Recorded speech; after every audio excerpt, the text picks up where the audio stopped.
Spiderman brand new day का teaser जल्दी ही सामने आने वाला है। एवेंजर्स डूम्सडे के टीजर के क्लूज का कोई सेंस क्यों नहीं बन रहा, और वुल्वरीन की 2 मूवीज के बारे में आपका क्या ख्याल है। तो दोस्तों, आपका स्वागत है सुपर न्यूज के नए एपिसोड में, जहां मैं आपके सामने लेकर आता हूं पॉप कल्चर के ऑसम साइड की जबरदस्त अपडेट्स एक छोटे से टेस्ट के साथ। तो इस हफ्ते की खबरों की शुरुआत हम एक बहुत ही इंटरेस्टिंग न्यूज के साथ करना चाहेंगे, और वो खबर ये है कि डूम्सडे की शुरुआत ऑफिशियली हो चुकी है दोस्तों। तो द हॉलीवुड रिपोर्टर से बात करते हुए एवेंजर्स डूम्सडे के डायरेक्टर जो रूसो ने इशारों ही इशारों में हमें कुछ बताया। जो ने कहा कि जो सारे टीजर्स आपने देखे हैं उनमें से हर एक टीजर एक नैरेटिव कैरी करता है, और वो सारे नैरेटिव्स एक बिगर स्टोरी का हिस्सा होने वाले हैं। और देखा जाए तो डूम्सडे ऑफिशियली शुरू हो चुका है। अब देखो, जो रूसो ने ऐसा ही कुछ स्टेटमेंट थोड़े वक्त पहले भी दिया था, जहां उन्होंने कहा था कि पिछले 4 हफ्तों से जो भी टीजर्स आपने देखे हैं वो स्टोरीज हैं और उनमें कई सारे क्लूज भी हैं, तो इसीलिए नजरें जमाए रखना। अब तो मूवी के डायरेक्टर ने भी क्लियर कर दिया है कि भले ही ये टीजर्स 1 से 1.5 मिनट के हों, पर ये सारे स्टोरी के एलिमेंट्स कैरी करते हैं। और यही रीजन है कि हमने इन टीजर्स और इन टीजर से जुड़े एक एक डिटेल को बहुत ही लेंथ में डिस्कस किया है, क्योंकि भाई सुपर हीरोइज्म का जोश ठंडा नहीं पड़ना चाहिए। अब हमारी अगली खबर आपके होश उड़ाकर रख देगी, और ये खबर सुनकर आप सभी स्पाइडरमैन फैंस का दिन बन जाएगा। ये खबर जुड़ी है स्पाइडरमैन ब्रांड न्यू डे के टीजर रिलीज से। तो जैसे कि हम सब क्यूरियस थे कि अगर फरवरी में सुपर बोल के टाइम डूम्सडे का ट्रेलर आ सकता है, तो फिर ब्रांड न्यू डे का टीजर कब आएगा। तो खबर आई है सीधा इंडस्ट्री इनसाइडर एलेक्स पेरेस की तरफ से, जहां उन्होंने एक्स पर ट्वीट करते हुए बताया कि उन्हें ऐसी खबरें मिली हैं कि सोनी काम पर लग चुका है, और उन्हें सुनने को मिला है कि स्पाइडरमैन ब्रांड न्यू डे का ट्रेलर बहुत ही जल्द आने वाला है। किसी तारीख को अभी नहीं बताया गया, पर देखने से लग रहा है कि ट्रेलर अगले ही कुछ दिनों में आने वाला है। आपने बिल्कुल सही सुना कि हमें स्पाइडरमैन ब्रांड न्यू डे का टीजर ट्रेलर जल्द ही देखने को मिलेगा। अब हम सुपर हीरो फैंस जितने एवेंजर्स डूम्सडे के लिए एक्साइटेड हैं, उतनी ही एक्साइटमेंट का level Spiderman brand new day के लिए भी बना हुआ है। और हम स्पाइडरमैन को इग्नोर कर भी कैसे सकते हैं। नो वे होम ने जो पैंडेमिक में माहौल बनाया, उस माहौल की उम्मीद अब इस बार फैंस कर रहे हैं ब्रांड न्यू डे से। तो हम तो भाई ट्रेलर के लिए बहुत एक्साइटेड हैं। वहीं अब जो हमारी अगली खबर है, उसे सुनने के बाद सभी आयरन मैन फैंस के बीच खुशी की लहर दौड़ पड़ेगी, क्योंकि एवेंजर्स डूम्सडे में एक आयरन मैन वेरिएंट होने वाला है, और आप गेस भी नहीं कर पाओगे कि उस वेरिएंट का रोल कौन प्ले करने वाला है। तो एक्स पर किसी ने एक रूमर पोस्ट किया कि एवेंजर्स सीक्रेट वॉर्स में हमें एक आयरन मैन वेरिएंट दिखने वाला है। अब इसी रूमर को दोबारा से एक्सप्लेन करते हुए इंडस्ट्री इनसाइडर जेम्स मैक ने सबके होश ही उड़ा दिए।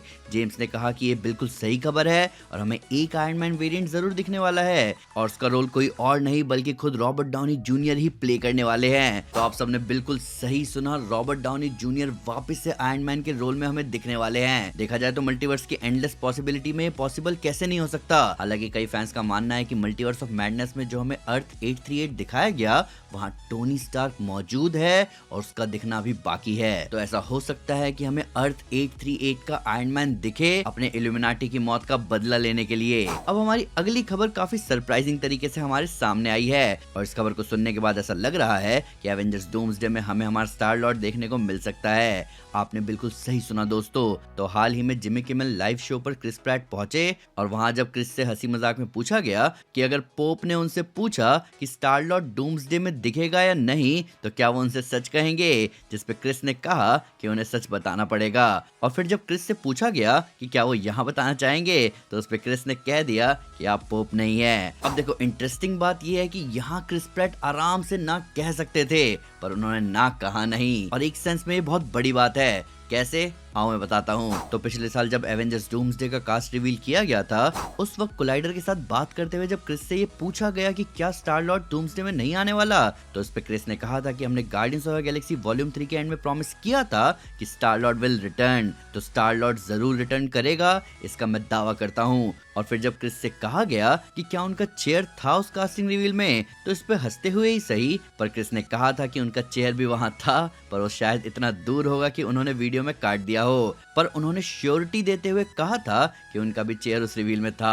तो भाई, जहां guardians of the Galaxy volume 3 के एंड में बड़ा बड़ा लिखा हुआ आया था कि स्टार लॉर्ड विल रिटर्न, वो रिटर्न हम फैंस डूम्सडे में जरूर देखना चाहेंगे। और कहीं ना कहीं क्रिस प्रैट की बातों से लग रहा है कि वो शायद डूम्सडे में वापस आने वाले हैं। खैर, अब जो अगली खबर मैं आपको देने वाला हूँ वो आपके होश उड़ाकर रख देगा, क्योंकि शायद ऐसा हो सकता है कि हमें कॉमिक की one of the most brutal और आर रेटेड स्टोरी लाइन अब मार्वल सिनेमैटिक यूनिवर्स में देखने को मिल जाए। तो ये खबर जुड़ी है ह्यूग जैकमैन के वुल्वरीन से। तो एक्स पर इंडस्ट्री इंसाइडर जेम्स मैक ने बताया कि उन्हें ऐसा सुनने को मिल रहा है कि एमसीयू ह्यूग जैकमैन के वुल्वरीन को इतनी आसानी से नहीं जाने देने वाला। वो ह्यूग जैकमैन को रिटेन करके रखना चाहते हैं और वो भी इस हद तक कि ऐसे आसार लग रहे हैं कि एमसीयू के रीबूट होने के बाद भी हमें 2 वुल्वरीन देखने को मिलेंगे। एक यंग वर्जन ऑफ वुल्वरीन जो कि एक नया एक्टर प्ले करेगा और फिर एक ओल्ड मैन लोगन जिसका रोल ह्यूग जैकमैन प्ले करेंगे। अब ये बात बहुत इंटरेस्टिंग है और बहुत ही अंडरस्टैंडेबल भी, क्योंकि ऑब्वियसली ह्यूग जैकमैन एक एस टियर कास्टिंग है और एमसीयू के नए सागा में नए हीरोज के साथ एक पुराना नाम होना जरूरी है। तो एक बार के लिए अगर हम मान लेते हैं कि ह्यूग जैकमैन हमें एमसीयू में आगे भी दिखेंगे, तो भाई ओल्ड मैन लोगन proper comic book story line के साथ तो आनी ही चाहिए। मुझे ऐसा लगता है कि इस डार्क और ब्रूटल स्टोरी लाइन को सिर्फ मार्वल ही जस्टिस दे सकता है। अब हमारी अगली अपडेट भी काफी जबरदस्त है और ये काफी अनएक्सपेक्टेड भी है। तो एक्स पर जब किसी ने ये पूछा कि क्या एमसीयू में हमें टॉम हार्डी का वेनम दिखने वाला है, तो इस पे इंडस्ट्री इंसाइडर एलेक्स पेरेज ने जवाब देते हुए कहा कि उनके हिसाब से ऐसा दूर दूर तक तो होता हुआ नहीं दिख रहा। पर इसके आगे जो एलेक्स ने कहा वो ध्यान से सुनना दोस्तों। एलेक्स ने आगे बताया कि ब्रांड न्यू डे के बाद वेनम सिम्बायोट हमें एमसीयू में दिखने वाला है और ये सिम्बायोट अपने लिए एक नया होस्ट ढूंढने निकलेगा। अब ये खबर बहुत ही ज्यादा इंटरेस्टिंग है, क्योंकि वेनम या वेनम सिम्बायोट हमें स्पाइडरमैन ब्रांड न्यू डे में देखेगा या नहीं, इसको लेकर तो कोई खबर नहीं आई है। पर कहीं ना कहीं ऐसा फील हो रहा है कि मार्वल और सोनी इस सिम्बायोट के अराउंड एक सीक्रेसी बनाए हुए है और इंडस्ट्री इंसाइडर्स का इस सिम्बायोट के बारे में बात भी करना कहीं ना कहीं फैंस के कान खड़े कर देता है। इस रूमर के बाहर आते ही कई फैंस ये भी मान रहे हैं कि वेनम सिम्बायोट शायद हमें ब्रांड न्यू डे में ही देखने को मिल जाए, क्योंकि स्कॉर्पियन के एक्टर माइकल मैंडो ने इसे थोड़ा टीज भी कर दिया था। तो ऐसा हो सकता है कि स्कॉर्पियन ही वो बंदा होगा जो वेनम को एमसीयू में लेकर आएगा। पर इंटरेस्टिंगली ये सिर्फ वेनम सिम्बायोट होगा, ना कि टॉम हार्डी का एडी ब्रॉक।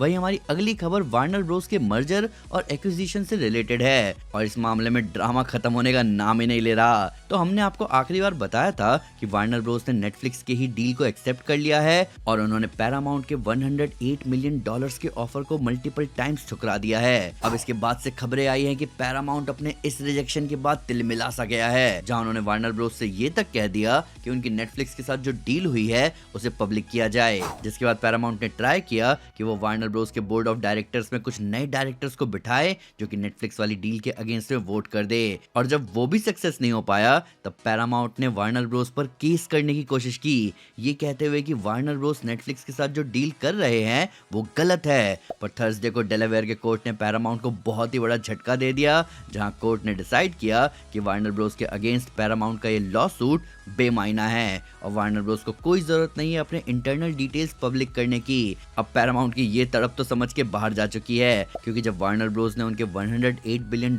की डील को ठुकराया था, उन्हें उस वक्त ही समझ जाना चाहिए था कि ये पूरी डील उनके हाथ से जा चुकी है। प्लस नेटफ्लिक्स ने भी ये कह दिया है कि वो पैरामाउंट के ऑफर के बीच उनके शेयर वैल्यू को मैच करते हुए पूरे कैश में इस डील को पूरा करेंगे, जहां अब वो $72 बिलियन नहीं बल्कि $82.7 बिलियन देंगे। अब कुछ खबरें मक्कारी की स्पीड में। जेम्स गन ने हाल फिलहाल कंफर्म किया है कि मिस्टर मिरेकल की आने वाली एनिमेटेड सीरीज डीसीयू कैनन होगी। इतना ही नहीं, टॉम किंग ने कंफर्म किया है कि इस सीरीज में डार्क साइड की कास्टिंग हो चुकी है, जिसकी आवाज हमें यहाँ सुनाई देगी। कैथलीन कैनेडी 14 साल बाद ल्यूकस फिल्म की लीडरशिप पोजीशन छोड़ रही हैं। अब जॉर्ज लूकस के प्रोटेजी डेव फिलोनी और लिन-विन ब्रेनन ल्यूकस फिल्म की बागडोर संभालेंगे। Marvel studios Marvel zombie season 2 के लिए आइडियाज एक्सप्लोर कर रहे हैं और उनको करना भी चाहिए, क्योंकि सीजन 1 एक क्लिफ हैंगर पर एंड हुआ था। वार्नर ब्रोस की मूवीज के लिए नेटफ्लिक्स 45 दिन का थिएटर विंडो रखेगा। तो दोस्तों ये थी सुपर न्यूज हाल फिलहाल की। अभी आप मुझे बताओ कि आप वुल्वरीन के कौन से साइड को मूवीज में एक्सप्लोर होते हुए देखना चाहते हो। आपके हिसाब से क्या स्पाइडरमैन ब्रांड न्यू डे का टीजर जल्दी नहीं आना चाहिए, और क्या रूसो ब्रदर्स कभी क्लूज देना सीख पाएंगे एवेंजर से जुड़े?